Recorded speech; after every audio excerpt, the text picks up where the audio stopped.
نبی اکرم شفیع اعظم دکھے دلوں کا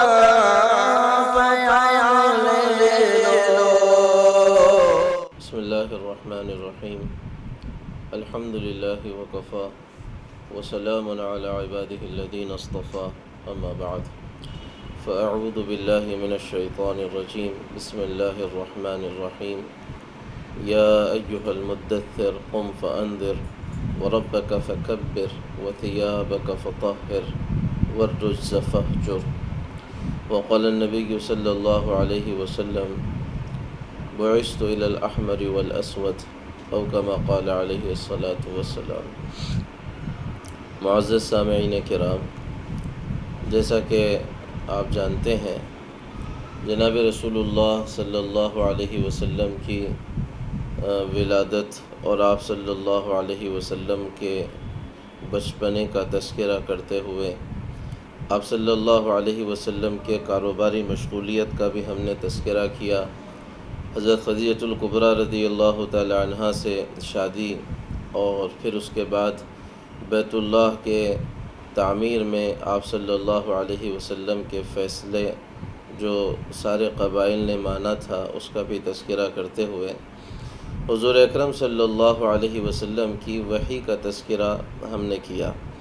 کہ آپ صلی اللہ علیہ وسلم پر وحی آئی۔ آپ صلی اللہ علیہ وسلم غار حرا میں اعتکاف کیے ہوئے تھے اور اس وحی کے بوجھ سے بہت ہی پریشان ہو کر آپ صلی اللہ علیہ وسلم گھر آئے۔ خدیجۃ الکبریٰ رضی اللہ تعالی عنہا نے آپ کو دلاسا دیا، وہ بلند کلمات کہے جو آپ کی شایان شان تھے۔ ورقہ بن نوفل سے ملاقات حضرت خدیجہ نے بھی کی اور آپ کے بعد خود حضور اکرم صلی اللہ علیہ وسلم نے بھی فرمائی۔ اس درمیان حضور اکرم صلی اللہ علیہ وسلم اس واقعے کے بعد اپنے اعتکاف کو پورا کرنے کے لیے پھر واپس غار حرا میں گئے اور حضور خود فرماتے ہیں، طبری نے اس روایت کو نقل کیا ہے، اللہ کے نبی صلی اللہ علیہ وسلم نے خود فرمایا کہ میرا حال یہ تھا کہ زمین میں سب سے زیادہ نفرت اگر مجھے کسی سے تھی تو وہ شاعروں سے اور پاگلوں سے نفرت تھی کہ میں ان کو دیکھنا بھی پسند نہیں کرتا تھا۔ اب جب میرے ہی اوپر قرآن اترا تو میں نے یہ کہا کہ لوگ تجھے شاعر کہیں گے اور تجھے پاگل کہیں گے، اس سے بہتر ہے کہ تو مر جائے۔ حضور اکرم صلی اللہ علیہ وسلم فرماتے ہیں کہ بس میں ایک پہاڑ پر چڑھا اور چاہتا تھا کہ میں اپنے آپ کو وہاں سے لڑکا دوں اور گرا کر اپنے آپ کو ختم کر ڈالوں۔ اتنے میں نے دیکھا کہ جبریل علیہ السلام یعنی وہی فرشتہ جو وہی لے کر آیا تھا وہ پھر سے آئے ہیں اور انہوں نے آواز دی، انت رسول اللہ، کہ آپ اللہ کے رسول ہیں اور آپ محمد صلی اللہ علیہ وسلم ہیں۔ اور مستقل میں ان کو دیکھتا رہا، وہ سارے افق پہ چھائے ہوئے تھے زمین و آسمان کے درمیان۔ میں جہاں کہیں نظر اٹھاتا مجھے وہی نظر آتے، یہاں تک کہ میرے دل سے وہ خیال نکل گیا جس کے ساتھ میں چلا تھا اور بالآخر وہ بات میرے دماغ سے نکل گئی اور میں واپس پھر اپنے گھر کو آیا۔ پھر فرماتے ہیں کہ اس دوران وحی کا جو سلسلہ تھا، جو ایک مرتبہ وحی آئی تھی، یہ سلسلہ رک گیا۔ کتنے دن رکا اس کی تفصیلات الگ الگ آئی ہیں۔ بعض علماء نے کہا کہ 2-2.5 سال تک یہ سلسلہ رک گیا تھا، لیکن بہت سارے محققین نے لکھا ہے کہ اتنی لمبی مدت نہیں تھی، بلکہ چند دن تھے جو حضور اکرم صلی اللہ علیہ وسلم پر وحی آنا رک گئی تھی۔ اس کو بعض محققین نے اس لائن سے ثابت بھی کیا ہے کہ بس وہ 10-12-15 دن تھے کہ حضور اکرم صلی اللہ علیہ وسلم پر رمضان المبارک میں یہ وحی اتری تھی،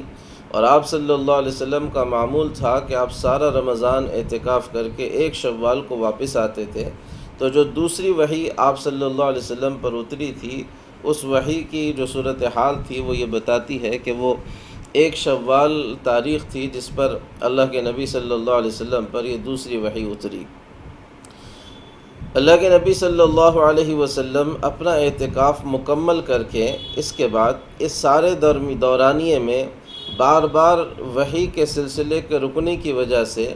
آپ صلی اللہ علیہ وسلم کا یہ معاملہ ہوتا کہ آپ اس تکلیف میں، اس کڑھن میں اپنے آپ کو ختم کرنے کے لیے آگے بڑھتے، لیکن جب کبھی آگے بڑھتے تو جبرائیل آتے اور کہتے کہ آپ اللہ کے رسول ہیں، اللہ نے آپ کو نبوت اور رسالت کے لیے منتخب کیا ہے اور چنا ہے، اور آپ صلی اللہ علیہ وسلم کو تسلی دیتے۔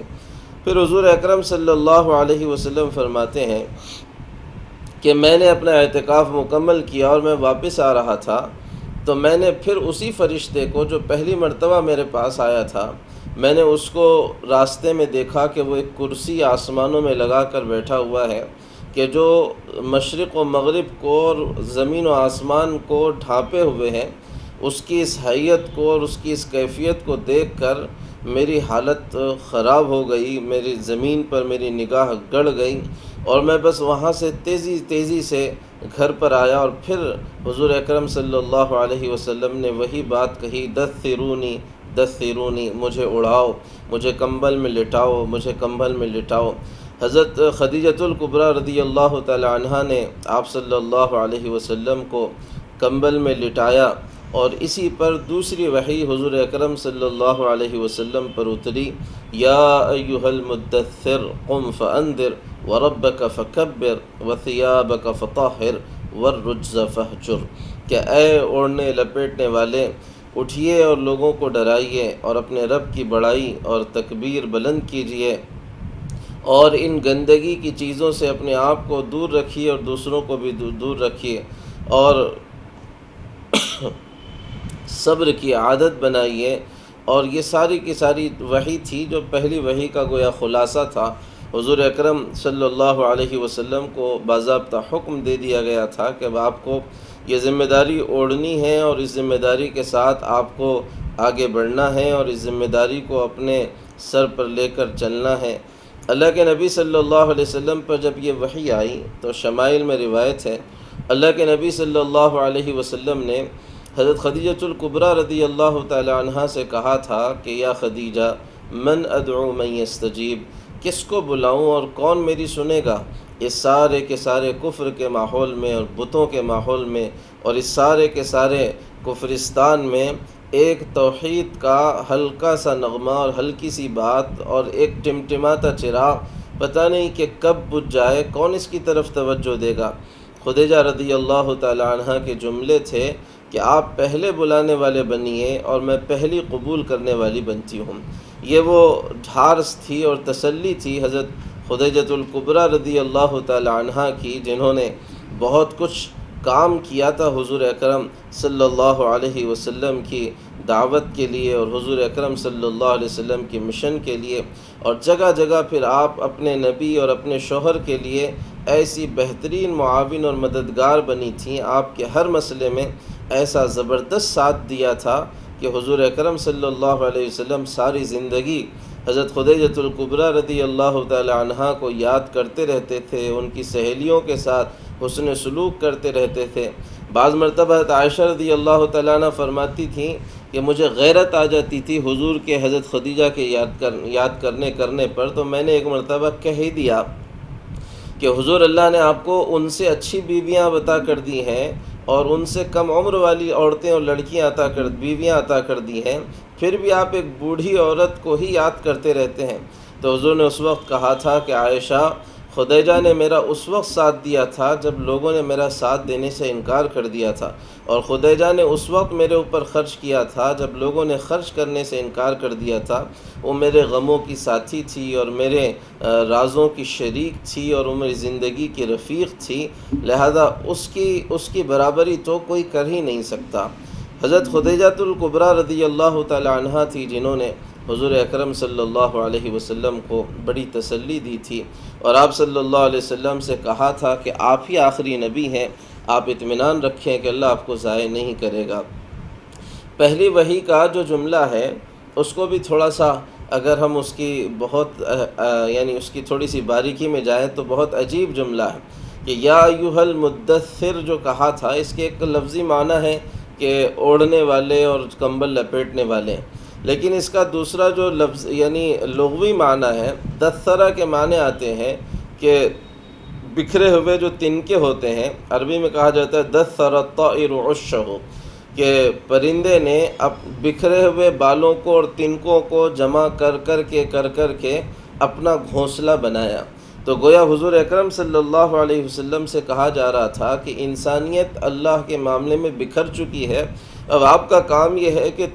تنکے جمع کرنا ہے، جیسے ایک پرندہ تنکے جمع کرتا ہے اور معمولی کاڑیاں جمع کرتا ہے، پروں کو جمع کرتا ہے اور اپنا گھونسلہ خوبصورت ایسا تعمیر کرتا ہے کہ دیکھنے والا اس کو رشک بھری نگاہوں سے دیکھتا ہے۔ تو فرمایا تھا گویا کہ اے محمد صلی اللہ علیہ وسلم، انسانیت کا گھونسلہ تار ہو چکا ہے، اب آپ ہیں، آپ کو اٹھنا ہے اور اٹھ کر ان تنکوں کو جمع کر کے پھر سے وہ اسلام کا اور اللہ کی وحدانیت کا اور اللہ کے حکموں پر عمل کرنے کا وہ گھروندہ اور گھر اور وہ گھونسلہ پھر سے تعمیر کرنا ہے۔ یہاں آ کر ہم ابتدا ہی میں تھوڑا سا گفتگو وحی کے سلسلے میں بھی کر لیں گے تاکہ بعد میں پھر اس کی تکرار کی ضرورت پیش نہ آئے۔ حضور اکرم صلی اللہ علیہ وسلم پر اور تمام انبیاء علیہم السلام پر وحی اترتی رہی ہے، لیکن وحی کا اترنے کا جو طریقہ رہا ہے وہ ایک ہی نہیں رہا ہے بلکہ الگ الگ رہا ہے۔ اس لیے تمام ہی سیرت نگاروں نے، محدثین نے اور تمام ہی محققین نے سلسلے میں اقسام وحی کے عنوان سے بات کی ہے کہ کتنے طریقوں سے حضور اکرم صلی اللہ علیہ وسلم پر وحی اتری۔ اس میں تقریباً 7 طریقے ایسے ہیں جو مشہور و معروف ہیں کہ حضور اکرم صلی اللہ علیہ وسلم پر وحی کے آنے کا طریقہ 7 شکلیں تھیں جس سے حضور اکرم صلی اللہ علیہ وسلم پر وحی آتی تھی۔ سب سے پہلا وحی کا طریقہ تھا اور سب سے آسان تھا کہ خواب کے ذریعے سے حضور اکرم صلی اللہ علیہ وسلم پر وحی آتی تھی۔ نبوت ملنے سے پہلے یہ سچے خواب 6 مہینے تک چلے اور نبوت کے بعد بھی حضور اکرم صلی اللہ علیہ وسلم کو سچے خواب کے ذریعے سے احکامات بتائے جاتے تھے۔ دوسرا طریقہ یہ تھا کہ نفث فی روعی، بخاری میں روایت ہے کہ نفث فی الروع کے ذریعے سے حضور اکرم صلی اللہ علیہ وسلم پر وحی آتی تھی۔ اس کا مطلب یہ ہے کہ بغیر فرشتے کو دیکھے کہ دل میں بات ڈال دی جاتی تھی، کوئی فرشتہ نہیں ہوتا، دل میں بات ڈالی جاتی، اس کو نفث فی الروع کہا گیا کہ یہ وحی کے اترنے کا دوسرا طریقہ ہے۔ اور تیسرا طریقہ یہ تھا کہ کوئی حضرت جبرائیل علیہ السلام کسی انسانی شکل میں آتے تھے، صحابہ بھی بعض مرتبہ دیکھتے تھے کہ وہ ایک انسان آیا ہے، اور اکثر حضرت جبرائیل علیہ السلام حضرت دحیہ کلبی رضی اللہ تعالی عنہ کی شکل میں آیا کرتے تھے۔ بہت سارے مواقع پر صحابہ نے انہیں دیکھا بھی ہے، جیسے مشہور الحدیث جسے کہتے ہیں کہ جس میں آ کر حضرت جبرائیل علیہ السلام نے حضور سے سوالات کیے تھے اور حضور نے جوابات دیے تھے کہ اسلام کیا ہے، ایمان کیا ہے، احسان کیا ہے، قیامت کب آئے گی اور قیامت کی علامتیں کیا ہیں۔ ایک مشہور حدیث ہے، اس میں سارے صحابہ نے اس شخص کو جو آیا تھا دیکھا تھا، وہ جبرائیل علیہ السلام ہی تھے۔ چوتھی جو شکل تھی حضور اکرم صلی اللہ علیہ وسلم پر وحی کے اترنے کی، وہ سب سے زیادہ سخت اور سب سے زیادہ مشکل اور سب سے زیادہ کٹھن شکل تھی۔ بخاری شریف میں اس کو کہا ہے کہ حضور اکرم صلی اللہ علیہ وسلم پر وحی کا یہ سلسلہ ہوتا تھا کہ مثل سلسلۃ الجرس، جیسے گھنٹی کے بجنے کی ٹن ٹن کی آواز آتی ہے، اس طرح حضور اکرم صلی اللہ علیہ وسلم پر وحی آتی تھی اور کچھ ہلکی سی دھیمی آوازیں گھنٹیوں کے بجنے کی طرح محسوس ہوتی تھی، لیکن اس کا جو بوجھ تھا، اس ترتیب پر وحی کے اترنے کا جو بوجھ تھا، وہ سب سے زیادہ کٹھن حضور اکرم صلی اللہ علیہ وسلم کے لیے بھی ہوتا تھا۔ یہی وہ وحی کی صورت تھی جس میں اگر حضور اپنی اونٹنی پر سوار ہوتے تو اونٹنی نیچے زمین پر بیٹھ جاتی تھی، اور یہی وہ شکل ہے جس کے بارے میں حضرت زید بن ثابت رضی اللہ تعالیٰ عنہ فرماتے ہیں کہ حضور میرے گود میں لیٹے ہوئے تھے تو حضور پر وحی آنا شروع ہوئی اسی کیفیت کے ساتھ، تو میری ران پر حضور کا سر تھا، میری اپنی ران پر اتنا بوجھ بڑا تھا کہ میں نے سمجھ لیا تھا کہ میرے ران کی ہڈی جو ہے وہ 2 ٹکڑے ہو جائے گی، اتنا وزن ہوا کرتا تھا۔ 5ویں شکل یہ ہوتی تھی کہ فرشتہ اصل شکل میں، حضور اپنی اصل شکل میں جو تخلیقی شکل ہے، اس میں حضور اکرم صلی اللہ علیہ وسلم کے پاس کوئی حکم لے کر آتا، لیکن یہ نوعیت کی وحی حضور پر صرف 2 مرتبہ اپنی زندگی میں اتری تھی۔ چھٹی شکل یہ ہے کہ وحی حضور اکرم صلی اللہ علیہ وسلم پر معراج کی رات نمازوں کی فرضیت سے متعلق اتری ہے، جس میں اللہ نے حضور اکرم صلی اللہ علیہ وسلم سے کلام کیا۔ اس کی جو کچھ بھی نوعیت تھی وہ نوعیت تھی، لیکن اس طریقے پر بھی حضور اکرم صلی اللہ علیہ وسلم پر وحی آئی۔ اور 7ویں شکل یہ رہی کہ بغیر کسی واسطے کے، فرشتے کے، اللہ تبارک و تعالیٰ نے حجاب میں رہ کر ہی بالراست حضور اکرم صلی اللہ علیہ وسلم سے خطاب کیا ہو، جیسے حضرت موسیٰ علیہ السلام سے کیا تھا۔ تو ان کا تو قرآن و حدیث سے ثابت ہے کہ اللہ تعالیٰ ان سے بالراست حجاب میں رہ کر خطاب کرتے تھے، لیکن حضور اکرم صلی اللہ علیہ وسلم کا احادیث مبارکہ سے ثابت ہے۔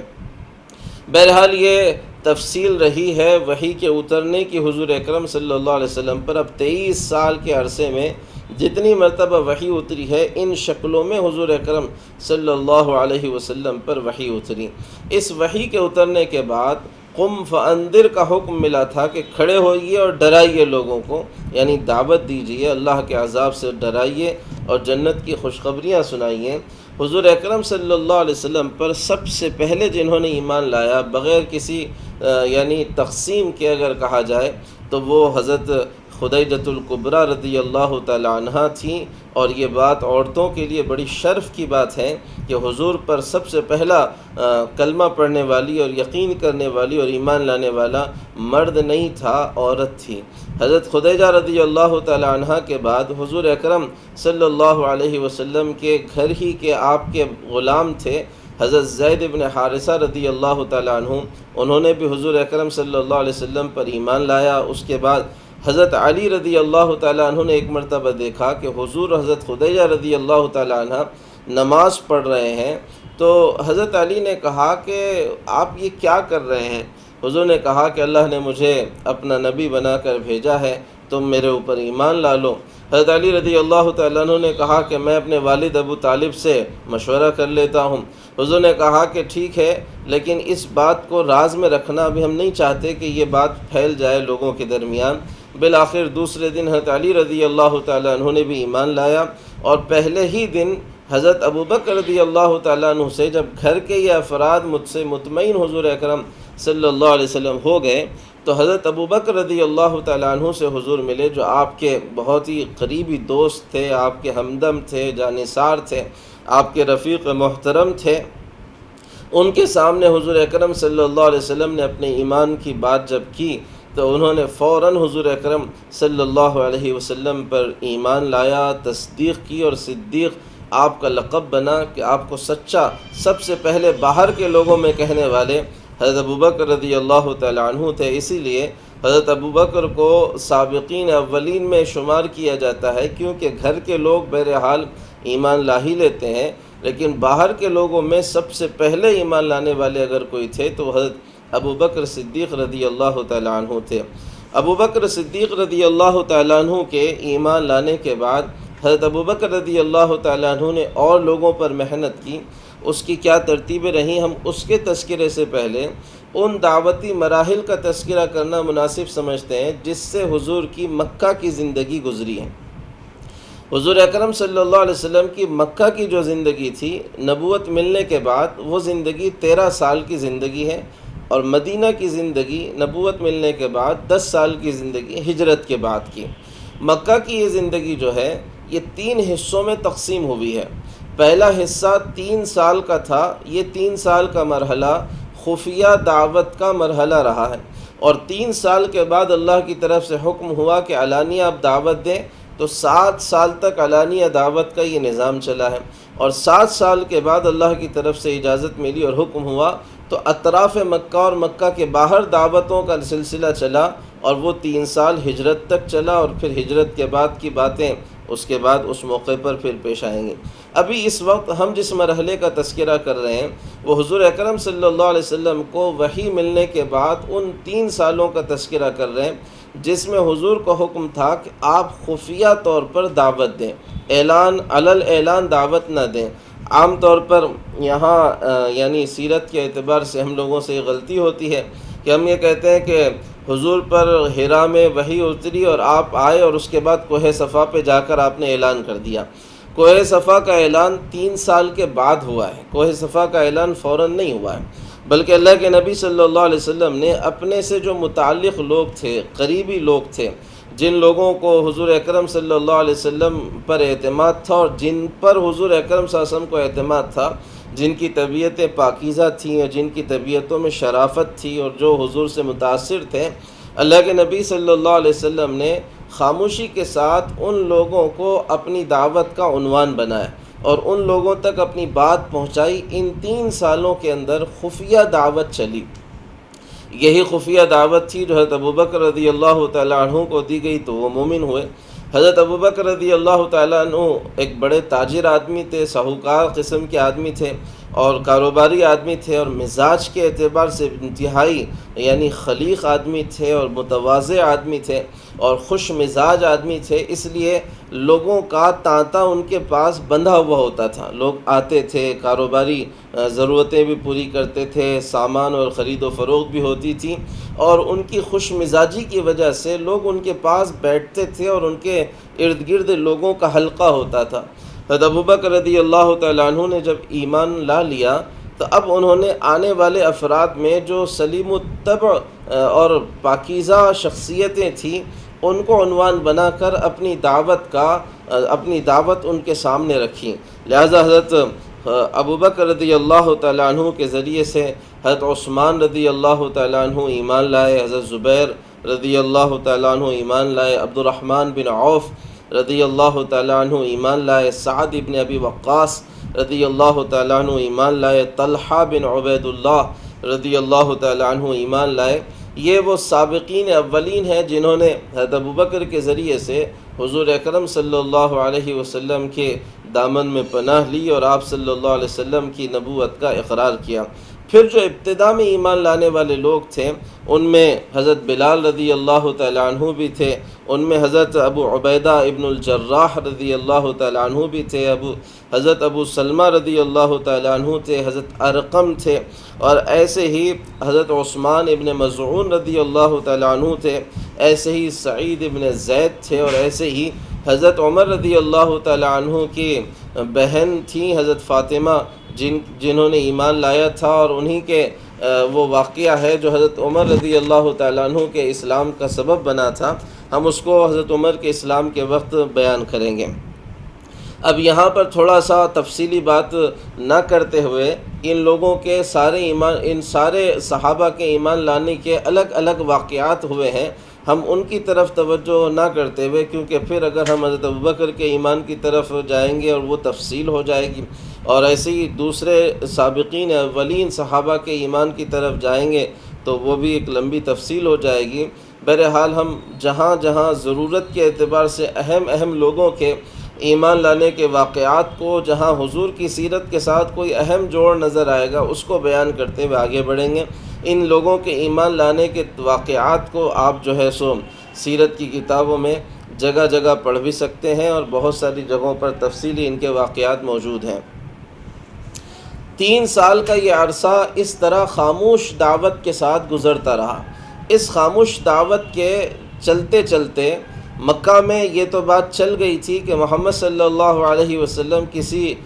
نئے دین کی بات کر رہے ہیں اور کسی نئے دین کی طرف لوگوں کو بلا رہے ہیں، لیکن چونکہ مکہ والوں کا ایک تجربہ یہ تھا کہ حضور سے پہلے بھی کچھ لوگ ایسے گزرے تھے جو خالص توحید پرست تھے اور جو بتوں سے بیزار تھے، جس میں ورقہ بن نوفل بھی ہیں، نفیل بن عمرو گزرے ہیں، جن کا ہم نے حضور کے آبا و اجداد میں بھی بہت سارے ایسے گزرے تھے۔ لہذا مکہ والوں نے حضور کی اس بات کو ہلکے میں لیا اور یہ سمجھا کہ جیسے وہ لوگ دین کی بات کرتے تھے، شاید حضور کا معاملہ بھی ایسے ہی ہوگا اپنے آبا و اجداد کے طریقے پر، اور جو باتیں ہلکے ہلکے میں قریش کو پہنچ رہی تھیں انہوں نے ان باتوں کو ایزی لیا کہ شاید محمد کا بھی معاملہ ایسا ہی ہے جیسے ان کے آبا و اجداد کا معاملہ تھا کہ وہ بتوں سے بیزار تھے، یا اور لوگوں کا جو خصوصی لوگ تھے وہ بھی بتوں سے بیزارگی کی بات کرتے تھے۔ یہ 3 سال کا عرصہ خاموشی کے ساتھ دعوت کا گزرا ہے۔ اس میں حضور کا اور صحابہ کا معمول یہ تھا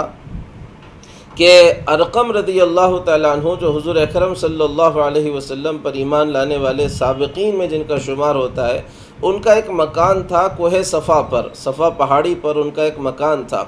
وہ اس مکان کو صحابہ کرام رضی اللہ عنہ اجمعین اور حضور نے اپنے لیے جو ہے سو ایک مرکز بنایا تھا، اپنے لیے عنوان بنایا تھا۔ وہاں پر یہ جمع ہوتے تھے اور وہاں جمع ہو کر عبادات کرتے تھے، حضور اکرم صلی اللہ علیہ وسلم کی باتوں کو سنا کرتے تھے۔ اور عبادت کیا ہوتی تھی اس کو بھی سن لیں کہ روایتوں میں آتا ہے کہ حضرت جبرائیل علیہ السلام حضور اکرم صلی اللہ علیہ وسلم کے اوپر جب وحی لے کر آئے تو سب سے پہلا حکم جو حضور اکرم صلی اللہ علیہ وسلم کو اس وحی کے بعد ملا وہ پاکی کا ملا اور پاکیزگی کا ملا۔ حضرت جبرائیل نے حضور اکرم صلی اللہ علیہ وسلم کو وضو کا طریقہ سکھایا اور اس کے بعد نماز کا طریقہ سکھایا، اور ابتدا میں یہی عبادت تھی، وضو کرنا اور نماز پڑھنا۔ اور نماز کا طریقہ یہ تھا کہ 2 رکعتیں پڑھی جاتی تھیں اور صرف 2 نمازیں تھیں صبح اور شام کی، جو قرآن پاک کے اشاروں سے ملتا ہے کہ صبح کے اعتبار سے تہجد کی نماز تھی جو ان پر ضروری کی گئی تھی، اور شام میں کوئی نماز تھی جو پڑھی جاتی تھی۔ بعد میں معراج میں 5 نمازوں کا حکم ملا اور پھر 5 نمازیں باجماعت پڑھنے کی ترتیب مدینہ میں جا کر مکمل ہوئی۔ جب تک لیکن یہ سلسلہ 2 رکعت کا اور وضو اور طہارت کے بنیادی احکامات کا تھا، بس صحابہ اسی ترتیب پر نماز پڑھا کرتے تھے، 2 رکعت پڑھتے تھے۔ عبادتوں کا جب کبھی وقت ان 3 سالوں کے درمیان پیش آیا تو صحابہ کرام گھاٹیوں میں چلے جاتے تھے اور ان گھاٹیوں میں جا کر اپنی عبادت صحابہ کرام رضی اللہ عنہ اجمعین کیا کرتے تھے، یا دار ارقم میں مشورے ہوتے تھے اور وہیں پر سارے کے سارے مراحل طے ہوتے تھے دعوت کے کہ کیا کرنا ہے اور کیا عنوان ہے۔ یہاں تک کہ حضرت عمر رضی اللہ تعالیٰ عنہ نے اسلام لایا تو پھر اب مسلمان کھلم کھلا باہر آنے لگے۔ اس کے بعد جب یہ 3 سال کا عرصہ گزر گیا تو اللہ تبارک و تعالیٰ کی طرف سے حکم ہوا، اور پہلا حکم آیا علل اعلان دعوت کا، لیکن اس میں بھی کچھ ترتیب رہی۔ اس علل اعلان دعوت کے لیے پہلا حکم آیا وَأَنذِرْ عَشِيرَتَكَ الْأَقْرَبِينَ، آپ اپنے قریبی رشتہ داروں کو اب دعوت دیجئے کھلم کھلا، جو خاموشی سے دے رہے تھے اب سب کے سامنے اپنے رشتہ داروں کو دعوت دیجئے۔ اس سلسلے میں روایت ملتی ہے کہ حضور اکرم صلی اللہ علیہ وسلم نے اپنے رشتہ داروں کی دعوت کی ایک دن، اس میں اپنے سارے قریبی رشتہ داروں کو بلایا جن کی تعداد 40 سے کچھ اوپر تھی، ابو لہب، ابو طالب، سارے لوگ اس میں جمع ہوئے۔ حضور اکرم صلی اللہ علیہ وسلم نے حضرت علی سے کہا کہ آپ ایک آدمی کے بقدر کھانا لے کر آ جانا۔ وہ جب کھانا آیا تو حضور اکرم صلی اللہ علیہ وسلم نے ان 40 لوگوں سے کہا کہ اس سے کھانا شروع کر دو اللہ کا نام لے کر۔ 40 کے 40 لوگوں نے ایک آدمی کے بقدر جو کھانا تھا اس سے کھایا، وہ کھانا جتنا تھا اتنا ہی رہا، اور یہ سب کے سب شکم سیر ہو گئے۔ لیکن پہلی اس میٹنگ میں اور پہلی اس دعوت میں ابو لہب نے سارا معاملہ بگاڑ دیا، اور بگاڑ کر یہ کہا کہ لوگوں دیکھو تو صحیح، ایک آدمی کا کھانا 40 لوگوں نے کھا لیا ہے، محمد نے تو تم پر کھلم کھلا جادو کر دیا ہے، لہٰذا دوڑو یہاں سے، نکلو ورنہ کوئی اور جادو یہ کرنا دے۔ اس طرح پہلی دن کی جو دعوت تھی یہ بے سود رہی، کوئی فائدہ مند نہیں رہی۔ دوسرے دن پھر حضور اکرم صلی اللہ علیہ وسلم نے اپنے ان قریبی رشتہ داروں کو پھر دعوت دی، اور یہی ترتیب رہی۔ اب جب دعوت مکمل ہوئی تو اللہ کے نبی صلی اللہ علیہ وسلم نے اللہ کی حمد و ثنا کی، اور اللہ کی حمد و ثنا کر کے کہا کہ اللہ ہی ہیں، خدا ہیں، ان کا کوئی شریک نہیں ہے، میں انہی کی عبادت کرتا ہوں، اور انہوں نے مجھے اپنا برگزیدہ نبی متعین کیا ہے۔ اور لوگوں سنو، تم لوگ سب کے سب ایک دن ایسے ہی مرو گے جیسے کہ رات میں سوتے ہو، اور ایسے ہی اٹھائے جاؤ گے جیسے دن کے اجالے کے آنے کے بعد تم اٹھ جاتے ہو۔ تو سنو، جس کی زندگی اچھی گزرے گی اس کا ٹھکانہ جنت ہوگا، اور جس کی زندگی خراب گزرے گی اس کا ٹھکانہ جہنم ہوگا۔ ابو طالب نے اس گفتگو کو سننے کے بعد کہا کہ محمد تمہاری گفتگو انتہائی موزوں گفتگو ہے، بہترین گفتگو ہے، میں تمہارا ساتھ جب تک زندہ رہوں گا ساتھ دوں گا، لیکن میں اپنے ابا کے دین سے ہٹنا میرے لیے عار کی چیز ہے، بہرحال لیکن میں تمہارا ساتھ ضرور دوں گا۔ لیکن دوسرے چچا تھے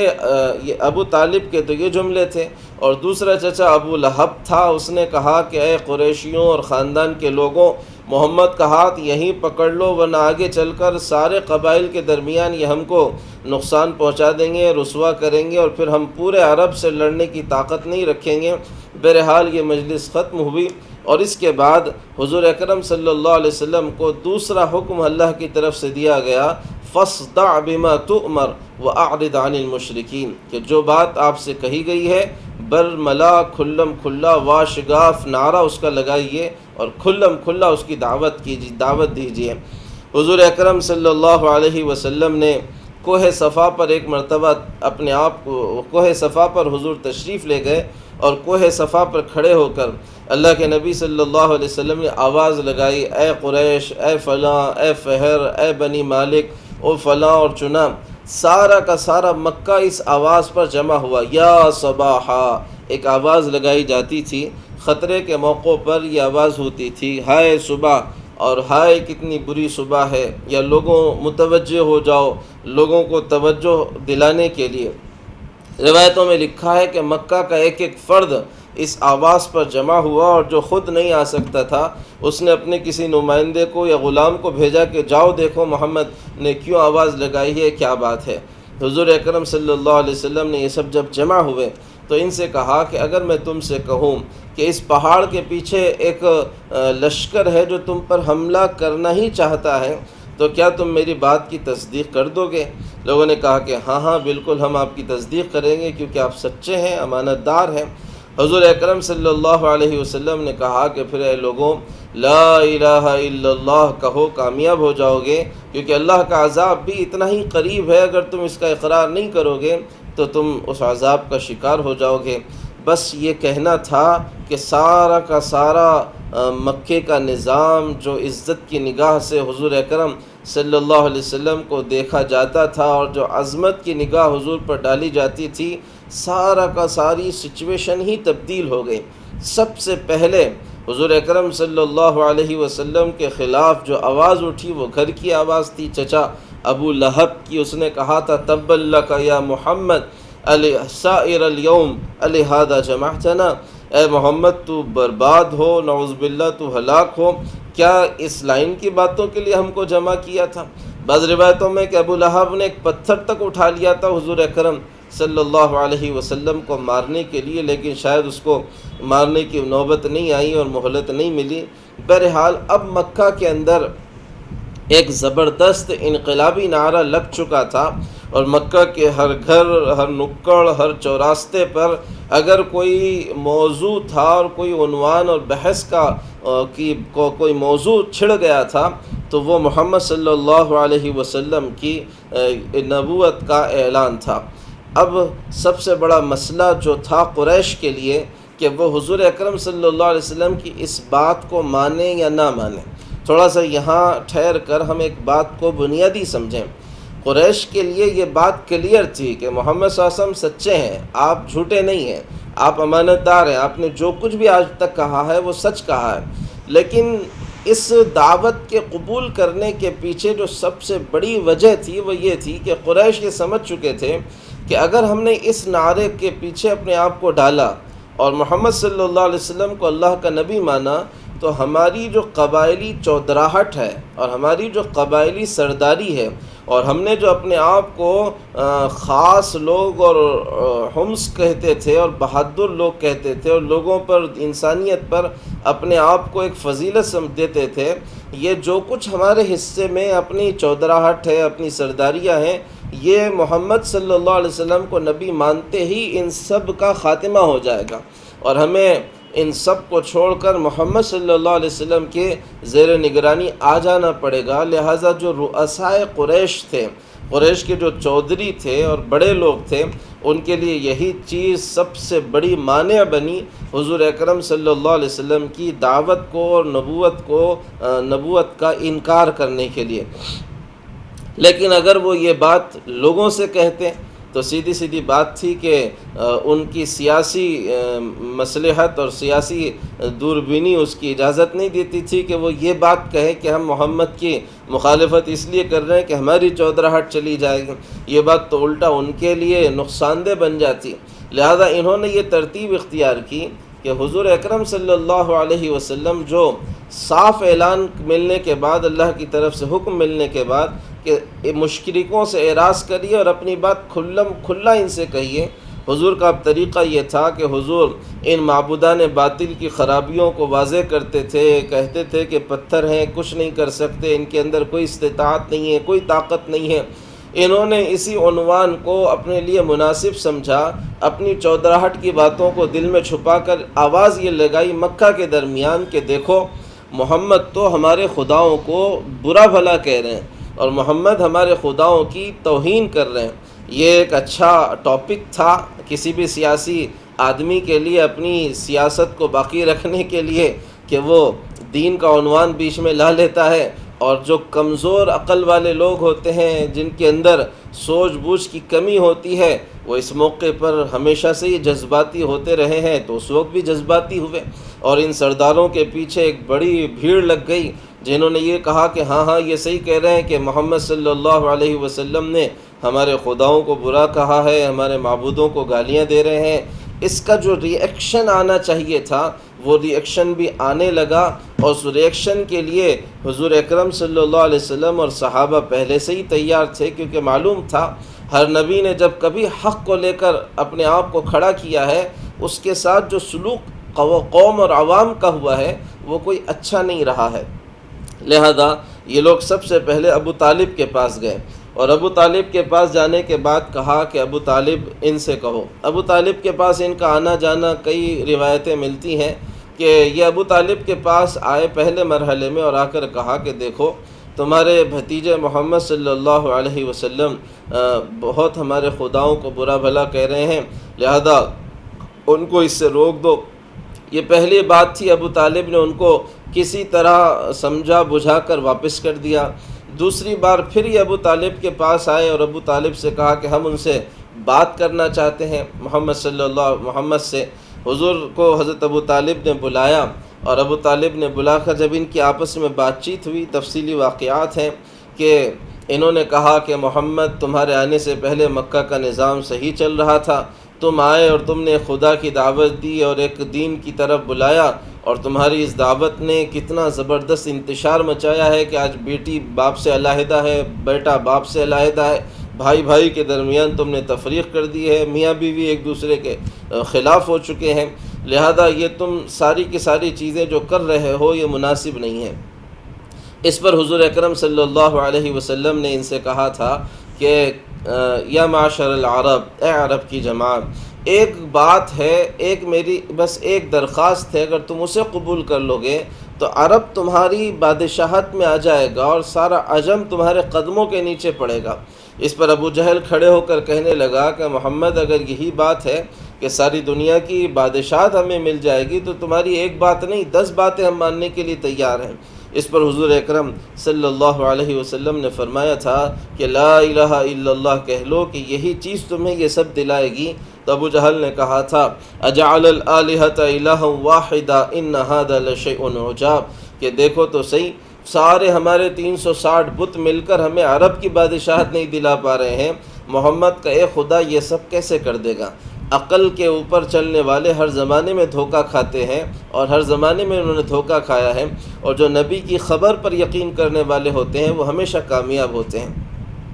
بعد میں پھر یہ لوگ آئے اور انہوں نے پریشر ڈالا حضور اکرم صلی اللہ علیہ وسلم کے چچا پر، ابو طالب پر۔ تو ایک مرتبہ ابو طالب نے بلا کر حضور سے کہہ بھی دیا بہت زیادہ پریشر کی وجہ سے کہ بیٹا اپنے چچا پر اتنا بوجھ نہ ڈالو جس کو تمہارے چچا کے یہ بوڑھے کاندھے اٹھا نہ سکتے ہوں۔ حضور کو بھی تکلیف ہوئی کہ چچا نے یہ بات کہی ہے، تو حضور نے بھی صاف چچا سے کہا کہ ابا چچا جان اگر بات یوں لگتا ہے کہ شاید آپ بھی میرا ساتھ چھوڑ دیں گے تو سنیں، اگر یہ لوگ میرے سیدھے ہاتھ میں سورج اور بائیں ہاتھ میں چاند بھی رکھ دیں گے تو میں اس دعوت سے ہٹنے کے لیے تیار نہیں ہوں، یا تو میری موت اس پر آ جائے یا پھر میرا کلمہ اور میری بات ہر کچے پکے گھر میں داخل ہو جائے۔ بعض روایتوں میں آتا ہے کہ انہوں نے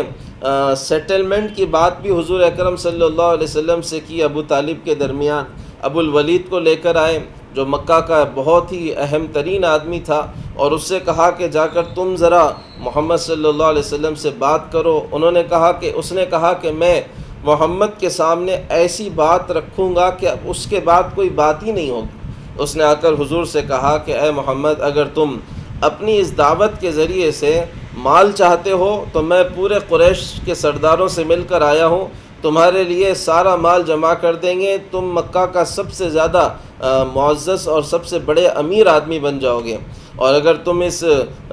دعوت کے ذریعے سے سرداری چاہتے ہو تو میں قریش کے لوگوں سے بات کر کے آیا ہوں، وہ سب مل کر تمہیں سردار بنانے کے لیے تیار ہیں۔ اور اگر تم اس دعوت کے ذریعے سے یعنی عیش و عشرت چاہتے ہو تو مکہ کی ساری لڑکیاں تمہارے سامنے کھڑی کر دی جائیں گی، جس کو چاہو گے اس سے تمہارا نکاح ہم کرا دیں گے۔ اللہ کے نبی صلی اللہ علیہ وسلم نے ابو الولید سے اس وقت کہا تھا کہ کیا تم نے کہہ دیا ہے؟ اس نے کہا کہ ہاں میں نے میری بات کہہ دی ہے۔ اس پر حضور اکرم صلی اللہ علیہ وسلم نے خطبہ مسنونہ پڑھا تھا، اور حامیم تنزیل من الرحمن الرحیم کتاب فصلت آیاتہ قرآنا عربیا لقوم یعلمون، یہ صورت پڑھی تھی، لمبی صورت۔ اس پر اس نے جہاں پر قوم عاد و سمود پر عذاب کا تذکرہ تھا، آگے بڑھ کر حضور کے منہ پہ ہاتھ رکھ دیا تھا کہ بس کریں، مجھے یوں لگتا ہے کہ وہ عذاب میرے اوپر آ جائے گا۔ پھر جب وہ واپس لوٹ کر قریش کی مجلس کی طرف گیا تو اس کی چال ڈھال سب کچھ بدل چکا تھا۔ ابو جہل نے دیکھتے ہی کہا کہ دیکھو عقبہ جو ابو الولید ہے اب جو آ رہا ہے لگتا ہے کہ یہ بدل چکا ہے۔ لہذا لوگوں نے قریش نے پوچھا کہ ابو الولید کیا ہوا؟ ابو الولید نے کہا کہ مجھے یہ لگتا ہے کہ وہ نہ جادوگر ہیں، نہ وہ جھوٹے ہیں، اور نہ وہ ساحر ہیں، نہ وہ کاہن ہیں، جو کچھ کہہ رہے ہیں یوں لگتا ہے ہو کر رہے گا۔ لہذا قریش میری بات ہے کہ ان کو ان کے حال پہ چھوڑ دو، اگر وہ جھوٹے ہیں تو اپنے انجام کو خود ہی پہنچ جائیں گے، اور اگر وہ سچے ہیں تو دیکھو ساری دنیا میں ان کا ڈنکا بجے گا تو تم قریش کی بھی عزت بڑھ جائے گی۔ انہوں نے کہا کہ ابو الولید پر بھی محمد نے جادو کر دیا ہے، اور ابو الولید پر بھی محمد نے اپنا سحر چلا دیا ہے۔ ابھی 4-6 مہینے گزر ہی رہے تھے کہ سب سے بڑا مسئلہ ان قریش کے سامنے جو تھا وہ تھا کہ حج کا موسم سامنے آ رہا تھا، اور حج کے اس موسم میں چونکہ سارا یعنی عرب اور اطراف کے علاقے مکۃ المکرمہ آتے تھے، لہذا ان کے لیے سب سے بڑا مسئلہ تھا کہ اب جب پوری دنیا یہاں پر آئے گی، یعنی اس زمانے کے اعتبار سے قریب کے علاقے یہاں پر آئیں گے، تو پھر ہم محمد صلی اللہ علیہ وسلم کی دعوت کو کیسے روکیں گے؟ اس بات کو اس بات کو قابو میں لانے کے لیے انہوں نے ایک زبردست میٹنگ کی، اور اس میٹنگ کا جو سب سے اہم مرکزی کردار تھا ولید ابن مغیرہ تھا، جو مکہ کا بہت ہی زیادہ سلجھا ہوا مالدار اور سنجیدہ آدمی سمجھا جاتا تھا، عقل مند اور زیرک آدمی سمجھا جاتا تھا۔ یہ سارے کے سارے ولید بن مغیرہ کے پاس گئے اور اپنا مسئلہ اس کے سامنے رکھا کہ حاجی اب آنے والے ہیں اور محمد ان کے پاس اپنی دعوت رکھیں گے، اگر یہ دعوت اطراف چل گئی تو پھر ہماری چودراہٹ کا اور سرداریوں کا کیا ہوگا؟ ولید بن مغیرہ نے کہا کہ سب سے پہلے میری تو یہ بات ہے کہ تم سارے کے سارے کسی ایک بات پر متفق ہو جاؤ، یہ نہ ہو کہ جب اطراف کے لوگ آئیں تو تم میں کا ایک بات کر رہا ہو اور دوسرا دوسری بات کر رہا ہو اور تیسرا تیسری بات کر رہا ہو، اس طرح تم ہی ایک دوسرے کی تکذیب کر دو گے۔ انہوں نے کہا کہ ہم اس کے لیے تیار ہیں کہ ہم ایک بات کریں گے، کوئی دوسری بات نہیں کریں گے، آپ بتائیں کہ کیا بات کرنی ہے۔ ولید نے ان سے کہا کہ نہیں میں سنوں گا، تم بتاؤ تمہارے ذہنوں میں کیا ہے۔ انہوں نے کہا ہماری متفقہ رائے یہ ہے کہ ہم کہیں گے کہ محمد شاعر ہیں۔ ولید نے کہا کہ میں نے شاعروں کا کلام سنا ہے، کوئی بھی تمہاری اس بات پر یقین نہیں کرے گا۔ انہوں نے کہا پھر ہم کہیں گے کہ وہ ایک کاہن ہے۔ ولید نے کہا کہ میں نے کاہنوں کا بھی کلام سنا ہے، اس کے قافیہ بندیاں میں نے خوب دیکھی ہیں، وہ کوئی بھی تمہاری اس بات پر بھی اطمینان نہیں کرے گا، اور وہ کاہن بھی نہیں ہے۔ انہوں نے کہا کہ پھر ہم یہ کہیں گے کہ وہ پاگل اور مجنون ہیں۔ جو ولید نے کہا کہ میں نے پاگلوں اور مجنونوں کی باتیں بھی سنی ہیں، ان کی اور محمد کی کوئی جوڑی نہیں جمتی ہے۔ انہوں نے کہا کہ پھر ہم ان کو جادوگر کہیں گے۔ ولید نے کہا کہ میں نے جادوگروں کا بھی کلام اور ان کی مرقفہ اور مسجع عبارتیں سنی ہیں، محمد کا کلام ان سے بھی نہیں جڑتا، وہ الگ ہی کلام ہے۔ انہوں نے کہا کہ پھر آپ ہی کوئی فیصلہ کر دیں کہ ہم ان سے کیا کہیں۔ روایتوں میں آتا ہے کہ اس نے کئی دیر تک سر یوں جھکایا، غور و فکر کرنے میں اپنے آپ کو لگایا، اور بہت غور و خوض کے بعد اس نے سر اٹھایا، اور سر اٹھانے کے بعد کہا کہ مجھے یہ لگتا ہے کہ تم ان کو جادوگر کہو، بس یہی مناسب رہے گا۔ قرآن پاک کی سورہ مدثر ہی کی آیت میں اس کے خلاف قرآن اترا ہے، اِنَّهُ فَكَّرَ وَقَدَّرَ فَقُتِلَ كَيْفَ قَدَّرَ ثُمَّ قُتِلَ كَيْفَ قَدَّرَ ثُمَّ نَظَرَ ثُمَّ عَبَسَ وَبَصَرَ ثُمَّ أَدْبَرَ وَاسْتَكْبَرَ فَقَالَ إِنْ هَذَا إِلَّا سِحْرٌ يُؤْثَرُ، کہ اس نے فکر کیا اور بہت غور کیا، سر نیچے جھکایا، پھر منہ بنا کر پیشانی پر بل لا کر پھر غور کیا، اور پھر بل لا کر پیشانی پر کہنے لگا کہ تم جادوگر کہو، یہ مرے گا اپنی اس بات میں اور پھر مرے گا، اور پھر اس کے اوپر اللہ کی مار پڑے گی۔ قرآن نے بہت سخت جملوں میں ولید ابن مغیرہ کو مخاطب کیا ہے۔ لہذا اب یہ سلسلہ متفقہ طے ہوا، یہ بات متفقہ طور پر طے ہوئی کہ حج کے موسم میں جب محمد لوگوں کے پاس جائیں گے اور ان سے جا کر کہیں گے کہ میں اللہ کا نبی ہوں، تو ہم سب کے سب مل کر ایک ہی آواز میں یہی بات کہیں گے کہ محمد ایک جادوگر ہیں، ان کی بات نہ سنو، ان کی بات پر کان مت دھرو، ورنہ یہ تم پر جادو کر دیں گے۔ لیکن اللہ کا نظام ہے، اسلام کی فطرت میں قدرت نے لچک دی ہے، اتنا ہی یہ ابھرے گا جتنا کہ دباؤ گے۔ ان کی جتنی کوششیں محمد صلی اللہ علیہ وسلم کی دعوت کو روکنے کی تھیں، اللہ تعالیٰ انہی کوششوں کو ان کے لیے الٹا کرتا چلا جا رہا تھا، اور حضور کا کام آسان ہوتا چلا جا رہا تھا۔ ہم اس کا تذکرہ پھر کریں گے کل کے درس میں کہ انہوں نے کس طرح حضور اکرم صلی اللہ علیہ وسلم کو حج کے موقعوں پر دعوت دینے سے روکا، اور اس میں کس حد تک وہ نیچے گرے کہ حضور کو اور آپ کے صحابہ کو کس طرح انہوں نے تکلیفیں دیں، اور کیا کیا ظلم و ستم آپ پر اور آپ کے صحابہ پر انہوں نے توڑا۔ اور اسی کا تذکرہ کرتے ہوئے ممکن رہا تو طائف اور اس کے بعد ہجرت سے پہلے کی ساری ہی زندگی کو انشاءاللہ کل کے درس میں جمع کرنے کی کوشش کی جائے گی۔ آمین۔ وآخر دعوانا ان الحمد للہ رب العالمین۔